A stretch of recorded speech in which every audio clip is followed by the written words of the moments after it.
freedom of movement and sensory appreciation. It brings together and it recognises the essential interdependence of these three things I've written up here: postural support, movement and breathing. They come from the same thing. They all come out of interrelationships between bone, muscle and nervous system. And at a certain level, it's the same. Movement, postural support, breathing, at a certain level comes out of exactly the same place. So right now, if I said to you, well, what's keeping you up? Why aren't you falling off your chair? What's actually supporting you there in space? Now, I don't really expect anyone to be able to give me a terribly articulate answer to that question, but I want you to recognise that you're actually performing quite a complex neuromuscular activity right here and now, and it's not something you could always do. When you were born, you couldn't do that. This is a learned activity. Supporting yourself against gravity is a learned activity. And we each come to our own individual way of solving the problem, if you like, of how not to fall over. And a large slab of your nervous system, in fact, is dedicated to ensuring that you don't fall over. Most of us manage it pretty well.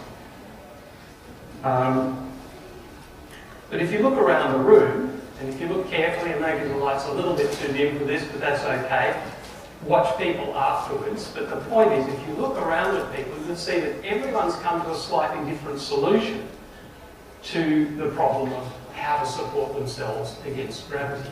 Everyone's come to a different coordination, a different set of relationships within their body that is individual to that individual, peculiar to that individual. The relationships that your muscles establish and maintain between the bits they're connected to. And I want to find out what your habitual neutral is. As I get up, or am I sitting? Just sitting, just to start with. So let's just not sort of rush anywhere, let's just see what's going on just quietly. Fine. And then what I'd like you to do, Sue, is just to notice the contact that your bum's making with the chair. And you can probably feel it more clearly in this chair than you might have been able to in the chairs that everyone else is sitting in. That's it. And then I'd like you to consider the contact again, that contact that your bum's making, because that acts as a terrific reference point for you about where up is. And your head kind of defines the direction. So we just harking back to that idea that we don't want to be locked in. We want to have the possibility for expansion and space. And we want this whole tube of your torso, and that's roughly what it is, to be as elastic and springy as possible. That's it. Good. Great. Okay. What are you noticing, Sue? Is there anything that you're noticing? Not like that. No, you're not. But as soon as your hands are there, I feel length and ease. Okay. And width in the ribs. Right. Okay, cool. All right. So what my hands are doing is they're inviting a little bit of letting go, and it's only tiny, a little bit of letting go of muscles that have got into the habit of just doing more than they really need to. And I'd just like to demonstrate this again in a very gross way. So I'm standing here, I'm in balance, I'm not falling over, everything works. I could stand here like this, I'm still not falling over, everything still kind of works. Or I could stand here like this, I'm still not falling over, and I can still function. And there's 6 billion versions of coordination.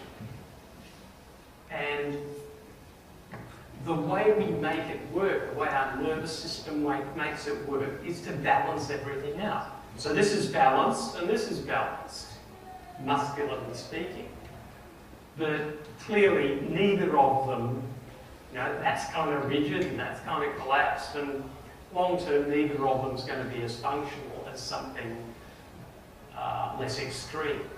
So we're talking about tiny increments here. So what I can feel here, Sue, is that you're taking beautiful care of this relationship between your head and your torso. And my hands are drawing your attention to something down further that can you sense that? That's it. So there's a little more give, a little more space right down at this end, which will actually make this a bit easier.